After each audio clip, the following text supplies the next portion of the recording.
Hello everyone, a very good morning to all of you. स्वागत है आप सबका जीके टुडे के प्लेटफॉर्म पे। मेरा नाम आरजू कक्कड़ है। For all those who are looking for the English version of this video, they can get it on GK today's new platform, that is GK today 2.0। The link is given in the description box. तो देखते हैं आज के कुछ important current affairs. इधर उधर का time waste नहीं करेंगे और सीधा मुद्दे पे आते हैं। लेकिन पहले ये जो क्वेश्चंस आप कवर कर रहे हो, ये क्वेश्चंस पार्ट है डेली 20 एमसीक्यू सीरीज के, जो कि आपको कहाँ मिलेंगे? जीके टुडे की एंड्रॉयड एप्लीकेशन ऐप पे। वहां पर more than 500 plus questions available होते हैं every month. Category wise question जिन्हें चाहिए तो वो भी वहां अवेलेबल है, तो आप रेफर कर सकते हो जीके टुडे की एंड्रॉयड ऐप को। इसी के साथ पहला क्वेश्चन जो है, जो पहला क्वेश्चन होता है उसमें काफी टाइम मिल जाता है। तो जिन बच्चों ने आंसर सोच लिया है, देखते हैं कि आपके आंसर सही है या नहीं। जिन्होंने नहीं सोचा है तो भी सोच लिया करो, गैस ही तो करनी है, सही होगा या गलत। या गलत ही होगा, ज़्यादा से ज़्यादा क्या ही हो जाएगा, और सही आंसर मिलेगा तो बहुत लंबे समय तक याद रहता है। क्वेश्चन पढ़ती हूँ। Which country is the host of no money for terror conference? Terror के लिए कोई पैसा नहीं है। नो मनी फॉर टेरर ये कॉन्फ्रेंस थी। कौन सी कंट्री होस्ट है इसकी? Answer is India. Option B इस क्वेश्चन का सही आंसर है। India is set to host this conference no money for terror. तो यहाँ पर 75 कंट्रीज जो है, हम इस इवेंट में we will witness the participation 75 countries की। और जो मिनिस्ट्री एसोसिएटेड रहेगी इस इवेंट से जो है, वो है होम अफेयर्स की मिनिस्ट्री। और साथ ही साथ एम इस कॉन्फ्रेंस का इम्पॉर्टेंट है कि वो सारी डिस्कशंस को आगे लेकर जाना जो कि बात करेंगी कि ये जो फाइनेंसिंग ऑफ टेररिज्म होती है, इसको कॉम्बैट करना, इसको रोकना, और साथ ही साथ ये जो नई टेक्नोलॉजीज हम ला रहे हैं, ठीक है, ये टेक्नोलॉजीज जैसे हमने पहले भी हम कुछ ऑलरेडी इस पे बात कर चुके हैं, तो रोल इन टेररिस्ट फाइनेंसिंग, इन टेक्नोलॉजीज का, उन पे ध्यान देना, उनको ख़त्म करना, और इन एमर्जिंग टेक्नोलॉजीज का रोल आप बोल सकते हो। और साथ ही साथ जैसे क्रिप्टो करेंसी हो गई, अब रेगुलेशन तो है नहीं क्रिप्टो करेंसी पे, तो ये जो लैक ऑफ रेगुलेशन है, it can also lead to obviously funding in the terrorist activities. तो इस पे फोकस करना, ये सब की बात करना, ये सारे जो कंसर्न्स हैं उन पे बात होना, और ये सारे चैलेंजेस पे ग्लोबली कॉपरेट करना इस इवेंट का पर्पस रहेगा। बात आ गई समझ में? तो साथ ही साथ हाँ, आपने एफ के बारे में पढ़ा था, मुझे पता है कि हमने पढ़ा है, 500% पढ़ा है एफ के बारे में। तो एफ के रोल को और ज़्यादा बढ़ाना, ठीक है, स्ट्रेंथन करना, ये सब है इस इवेंट का पर्पस। अच्छा, प्राइवेटली डेवलप्ड रॉकेट है पहला, इंडिया का है। India's first privately developed rocket है, उसका नाम क्या है? What is the name of India's first privately developed rocket? ये चार बड़े ही सुंदर आंसर हैं आपके सामने। ऑप्शंस हैं, आंसर एक ही होगा जो सुंदर होगा। तो बट देखो, मैं आपके लिए दो ऑप्शंस एलिमिनेट कर देती हूँ, बचे ये दो। इनमें से जो सही आंसर है वो है ऑप्शन बी, विक्रम एस। ये है इंडिया का पहला प्राइवेटली डेवलप्ड रॉकेट। इसके साथ साथ आपको दो चीजें ध्यान में रखनी है। पहला है स्काई रूट एरोस्पेस। ये है वो space startup, Hyderabad based startup, जिसने ये फर्स्ट प्राइवेट स्पेस कंपनी रहेगी इंडिया में to launch this rocket Vikram S. साथ ही साथ एक दूसरी बात जो आपको याद में रखनी है वो है एक मिशन। मिशन का नाम है प्रारंभ मिशन। ये प्रारंभ मिशन भी इसी से ही जुड़ा हुआ है। ये जुड़ा हुआ है to witness the launch of this rocket. इस रॉकेट के अंदर 3 पेलोड होंगे, और जिसमें से एक जो है वो फॉरेन कस्टमर का होगा। टोटल 3 हैवी पेलोड होंगे, और जो एल्टीट्यूड है वो है 120 किलोमीटर। ठीक है। सो जो लॉन्च है, इट फ्रॉम कहाँ से है वो भी इंपॉर्टेंट है ना, श्रीहरिकोटा से लॉन्च है to an altitude of 120 kilometre. तो मतलब आप लगा लो लो अर्थ ऑर्बिट पे।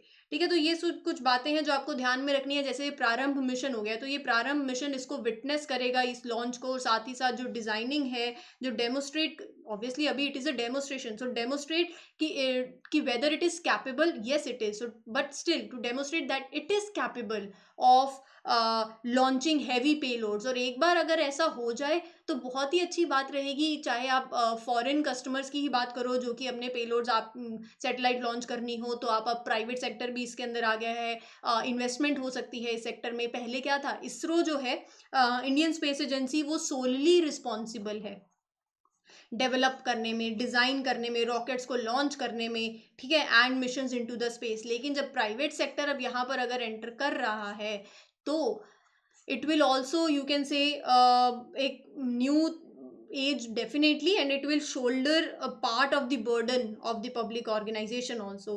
ठीक है, तो ये कुछ बातें हैं जो अब आपको ध्यान में रखनी है। इसरो साथ ही साथ इसरो वर्क भी कर रहा है प्राइवेट कंपनीज के साथ में, ताकि उनको एक्सपर्टीज और टेक्निकल नॉलेजेस जो है सारी about the system, complex design of the rocket system, वो भी प्रोवाइड हो। बात आ गई समझ में? इजी था, अच्छा था, इंटरेस्टिंग था। ताशीगंग वर्ल्ड का हाईएस्ट पोलिंग बूथ है, वो कहां पर लोकेटेड है? चलो बताओ। 4 स्टेट्स हैं आपके सामने, आप बता दो कि सही आंसर क्या है इस क्वेश्चन का। सही आंसर है हिमाचल प्रदेश। ऑप्शन ए इस क्वेश्चन का सही आंसर है। यूटी भी है, ठीक है, बट हिमाचल प्रदेश इस क्वेश्चन का सही आंसर है।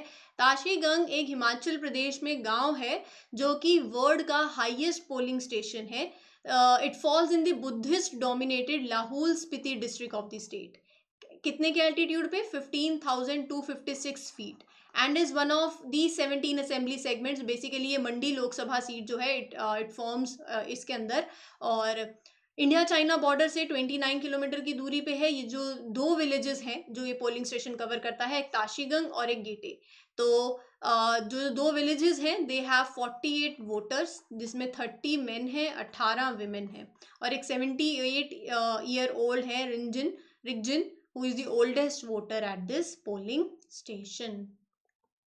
इंडिया ने साइन किया है 4 memorandum of understanding culture, wild life and health में। कौन सी कंट्री के साथ? 4 कंट्रीज हैं आपके सामने। क्या लगता है इस क्वेश्चन का सही आंसर क्या होगा?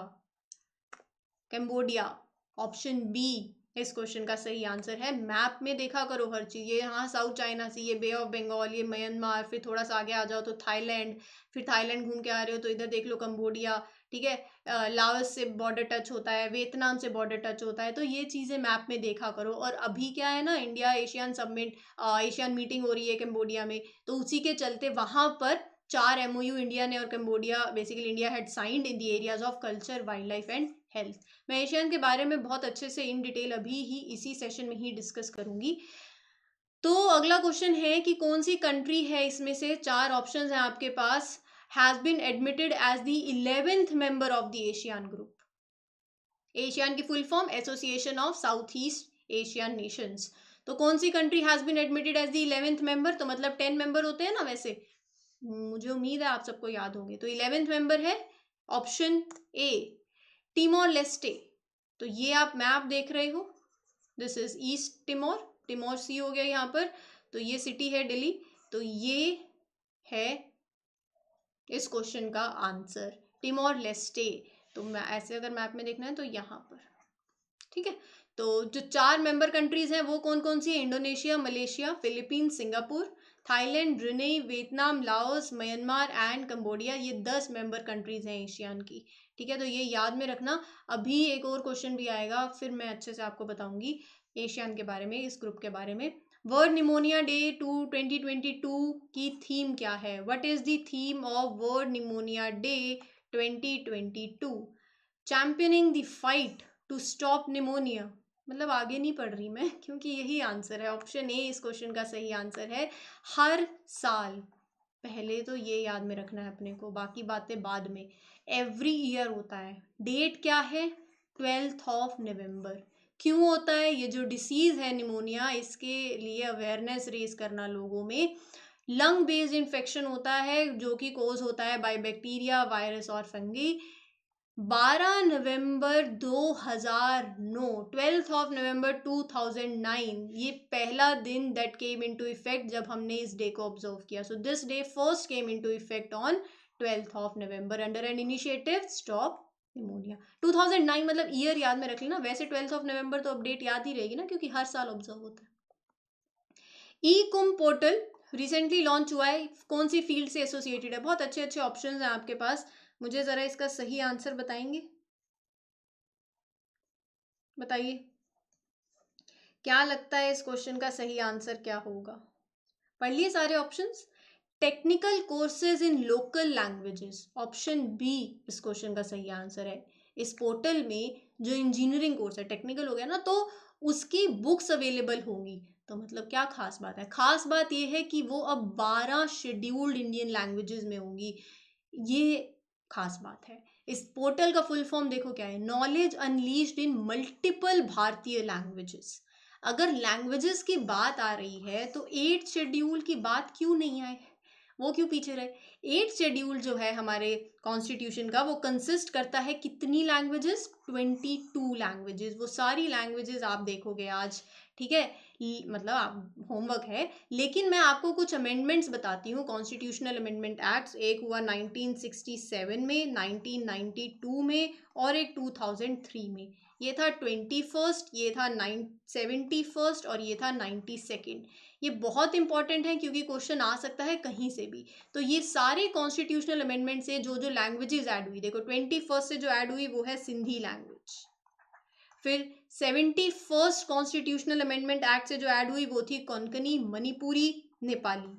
फिर 2003 में 92nd कॉन्स्टिट्यूशनल अमेंडमेंट एक्ट से जो लैंग्वेजेस ऐड हुई, बोडो, डोगरी, मैथिली, संथली। तो ये सारी लैंग्वेजेस हो गई ना। कोई भी पूछ लेंगे कौन से अमेंडमेंट से ये लैंग्वेज ऐड हुई थी, बस कुछ भी पूछा जा सकता है, ऐसे सिंपल फैक्ट बेस्ड क्वेश्चन है। साथ ही साथ अब क्लासिकल लैंग्वेजेस भी देख लो, टोटल 6 क्लासिकल लैंग्वेजेस है। लास्ट 2014 के अंदर जो ऐड हुई थी वो है उड़िया, और जो फर्स्ट थी वो हुई थी 2004 में, क्लासिकल स्टेटस मिला, वो है तमिल। तो ये टोटल वैसे 6 हैं, जैसे तमिल संस्कृत हो गई 2005 में, फिर ऐड हुई, क्लासिकल स्टेटस दिया। फिर उसके बाद कन्नड़ा 2008 में क्लासिकल स्टेटस मिला, तेलुगु, मलयालम। तो ये कुछ बातें हैं, और ये जितनी भी क्लासिकल लैंग्वेजेस हैं ये 8 शेड्यूल जो है उसका पार्ट है। बात आ गई समझ में? चलो फिर, which country holds the presidency of G20 in 2022? मतलब एक ऐसा क्वेश्चन है जिसको तो मैं चाहूँ मुझे लगता है सबको ये आंसर पता होने चाहिए। कौन सी कंट्री है जो कि होल्ड कर रही है presidency of G20 in 2022? Indonesia, option B. अगर आपको याद हो, जब मैंने ये बताया था कि इंडिया 1 दिसंबर से G20 की प्रेसिडेंसी एज्यूम करेगी, तो ये भी बताया था कि 15-16 नवंबर को G20 की मीटिंग होगी, जब इंडोनेशिया के पास प्रेसिडेंसी है। तो याद आ रहा है? तब मैंने एक टर्म भी बताया था, वो क्या था? ट्रॉयका, जिसके अंदर अभी क्या है, इंडोनेशिया के पास प्रेसिडेंसी है, फिर अब होगी 1 दिसंबर से इंडिया के पास। थीम क्या थी? वसुदेव कुटुंबकम।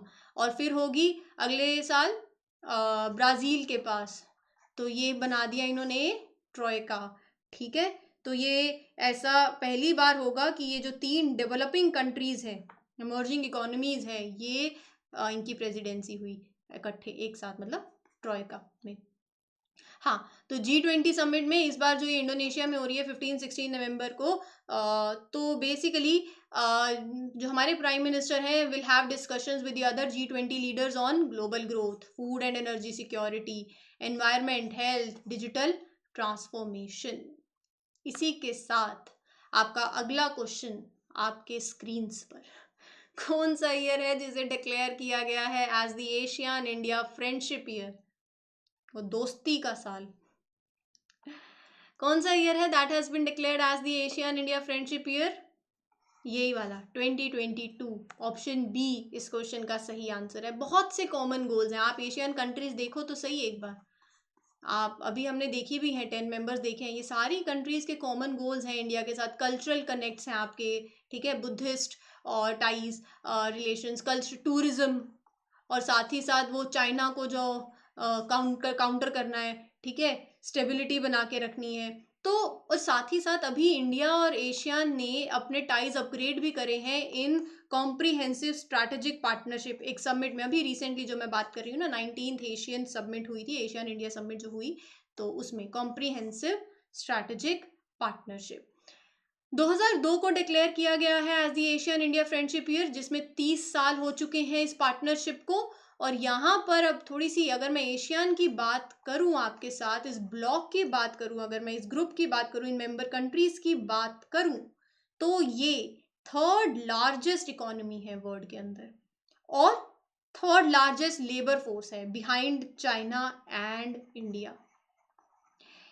तो अगर पूछ लिया जाए कि एशियन सेक्रेटरीट कहाँ है, इंडोनेशिया, जकार्ता, ठीक है। और वो डेट भी याद कर लो जो एशियन डे ऑब्जर्व होता है, 8 अगस्त। इनका मोटो क्या है, one vision, one identity, one community, ठीक है जी। India held economic financial partnership कौन सी कंट्री के साथ? बहुत ही ईजी है, मतलब बहुत ही ईजी है, सच्ची कह रही हूँ।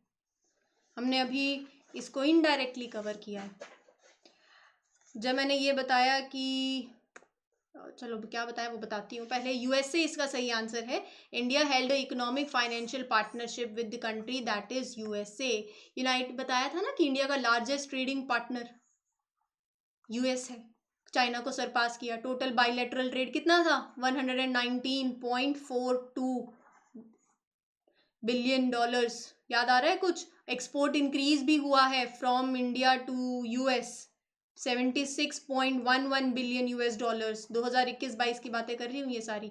2020 मतलब जो प्रीवियस अगर मैं बात करूँ फिस्कल ईयर, तो उसमें था 51.62 एक्सपोर्ट। देखो अब बढ़ गया है। और अमेरिका उनमें कुछ कंट्रीज में से एक कंट्री है इंडिया के साथ जिसका ट्रेड सरप्लस है। So America is one of the few countries with which India has trade surplus. कितने का? 32.8 बिलियन यूएस डॉलर्स का। यूएस और इंडिया के शेयर्ड इंटरेस्ट भी हैं, ग्लोबल सिक्योरिटी हो गया, stability, economic prosperity, trade, investment, connectivity से, ठीक है। तो इंडो पैसिफिक रीजन में भी जो भी इंडिया के एफर्ट्स हैं, तो US considers India as a very vital partner in ensuring peace and prosperity in the region. तो ये कुछ बातें हैं जो आपको याद में रखनी है। रिसेंटली अभी 9th मिनिस्टीरियल मीटिंग थी of India US economic and financial partnership. इसी के साथ पहला क्वेश्चन जो आपके रिवीजन का होगा वो क्या है? वो ये है कि ministry of agriculture and farmers welfare ने कन्वर्जेंस पोर्टल लॉन्च किया है। कौन सी दूसरी मिनिस्ट्री के साथ? फूड प्रोसेसिंग की। सीएम द हाईसी मतलब इन्फॉर्म टू सीएम, ये एक वेब पोर्टल है। कौन सी स्टेट ने लॉन्च किया है? मणिपुर ने। ई बाल निधन एक ऑनलाइन पोर्टल है, कौन से इंस्टीट्यूशन का? National commission for protection of child rights. एक पोर्टल है resident safety and security act. So which state launch this multipurpose online portal? State कौन सी है? मेघालय। कौन सी स्टेट के एजुकेशन डिपार्टमेंट ने लॉन्च किया है एक ई गवर्नेंस पोर्टल जिसका नाम है समर्थ? उत्तराखंड ने। एक ऑनलाइन पोर्टल है जो कि होम मिनिस्ट्री ने लॉन्च किया है CAPF, central arm police force के लिए। उस पोर्टल का नाम क्या है? सीएपीएफ ई आवास। स्वच्छ सागर पोर्टल जो है वो एसोसिएटेड है कौन सी मिनिस्ट्री से? Ministry of earth science. कौन सी इंश्योरेंस कंपनी ने लॉन्च किया है portal for electric vehicles named all things EV? ये होमवर्क है, कमेंट्स में चाहिए आंसर। सेंट्रल गवर्नमेंट ने प्लान किया है to collaborate with which state to develop district good governance portal? Arunachal Pradesh, ठीक है जी। आगे देखो कुछ और मिसलेनियस क्वेश्चंस हैं। यूनियन कॉर्पोरेशन मिनिस्टर ने लॉन्च किया the कॉर्पोरेटिव्स into which portal for increase scope in public procurement? Government e market place. Ministry कौन सी है जिसने लॉन्च किया है common registration facility portal? Ministry of consumer affairs, food and public distribution. What is the name of the common portal for recommendations and nominations of all official awards? राष्ट्रीय portal. ये आपके लिए होमवर्क है। उद्यम registration portal कौन सी ministry से associated है? एमएसएमई मिनिस्ट्री से। Indian virtual herbarium portal, which institution developed this portal? Botanical survey of India. कौन से इंस्टीट्यूशन ने लॉन्च किया है knowledge portal for khadi? KVIC. UN Deputy Secretary General commended India's efforts regarding which portal? SDG India Index Dashboard. परिमान एक जियो portal है for planning and management in which state और UT? New Delhi. परीक्षा संगम portal कौन से institution ने launch किया है? CBSE ने। लास्ट कैटेगरी देख लो जरा, लास्ट कुछ क्वेश्चंस देख लो। कौन सी सिटी है जो कि होस्ट है of conference on international day for universal access to information? देशकांत। कौन सा? Which Indian public sector bank has inaugurated its ethical hacking lab safeguard the banks information system? Union bank of India. Real time train information system कौन से organisation है जिसने develop किया है this RTIS which was installed by Indian railways? ISRO. What is the name of national single window source for all the assessment related information of education boards? Parak. What is Azadi Quest, which was launched recently by the Information and Broadcasting Ministry? तो ये ministry भी याद रख लेना. The right answer is educational mobile games. अच्छा, कौन सी state ने launch किया है 24 hour toll free number to provide information on lumpy skin disease of cattle? Gujarat ने. ये क्वेश्चन आपके लिए होमवर्क में रहेगा. ये क्वेश्चन भी, ये 2 क्वेश्चन होमवर्क में है, मैं पढ़ देती हूँ. Which government agency is responsible for protecting India's critical information infrastructure? और अगला क्वेश्चन है कि विच institution has one UNESCO's recognition for the use of information and communication technology in education? ये आंसर आपको देने हैं. कौन सी स्टेट है या फिर यूटी जिसने लॉन्च किया है fruit software? Farmers registration and unified beneficiary information system, state है कर्नाटका.